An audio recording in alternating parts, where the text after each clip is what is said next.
want to tell you about a man who tried to drown himself in a river, survived, and then changed how humanity sees reality forever.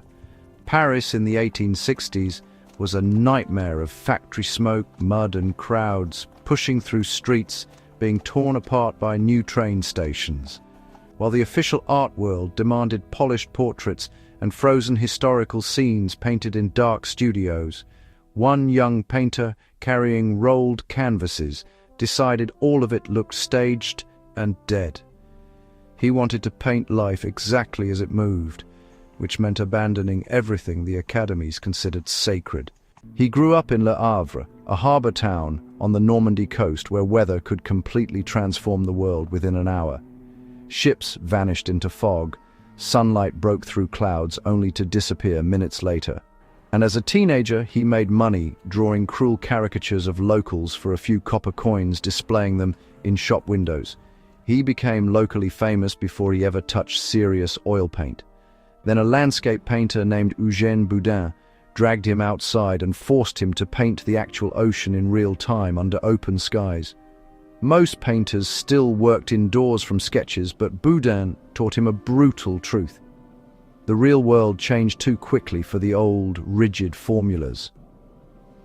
When he arrived in Paris, he ignored the official salon exhibitions where traditional judges rejected anything with loose brushstrokes.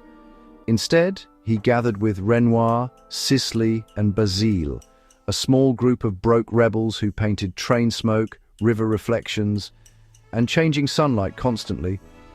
But the poverty became humiliating. Debt collectors legally removed furniture from his house while his family was still inside. Friends had to lend him money for bread. The pressure became so overwhelming that he walked to the Seine and threw himself into the cold water. He survived, dragged himself back to the riverbank, and immediately went back to work. During these desperate years, a woman named Camille Dancieux became both his companion and the face of his paintings, appearing in white dresses and garden scenes while they spent their lives running from debt. When the Franco-Prussian War exploded in 1870, he fled to London and spent hours studying Turner's paintings, where fog and atmosphere almost swallowed solid objects completely. It confirmed what he suspected. A painting didn't need sharp outlines to feel real. Atmosphere itself could become the entire subject. He returned to France obsessed with painting modern life exactly as it appeared.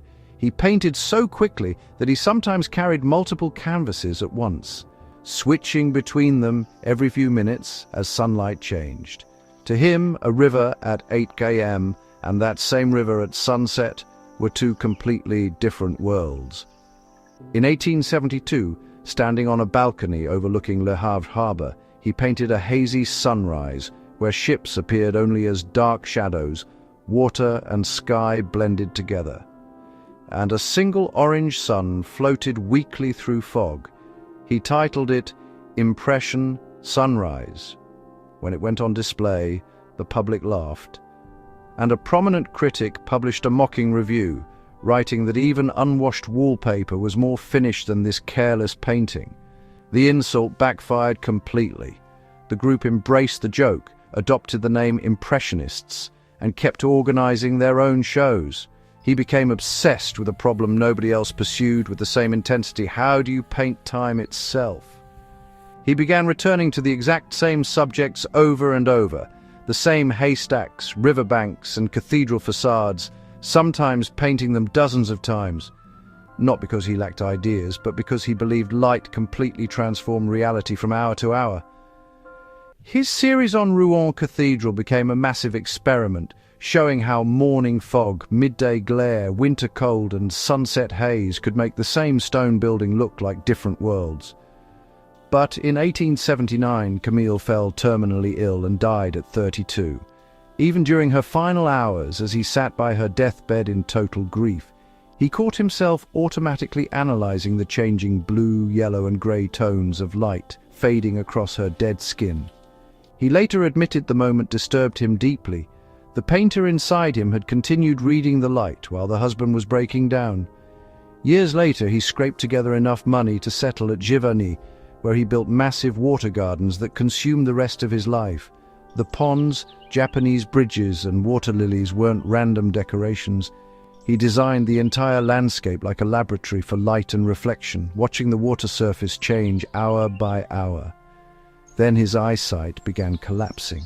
Severe cataracts slowly destroyed his vision, turning his world thick and yellow. Blues and greens faded away completely, and shapes became muddy. The man who spent his entire life chasing subtle shifts in light could barely see properly anymore. Yet he refused to stop.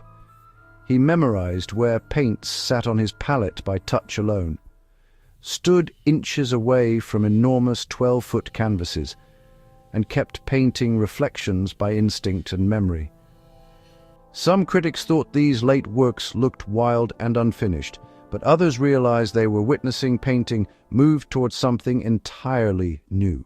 By the time he died in 1926, the style people once laughed at for looking like unfinished wallpaper had changed modern art forever. The critics who called him careless were long forgotten, but the man who spent his life chasing fog, reflections, smoke, and passing light had permanently changed how human beings look at the world. The young painter carrying rolled canvases through the streets of Paris was Claude Monet.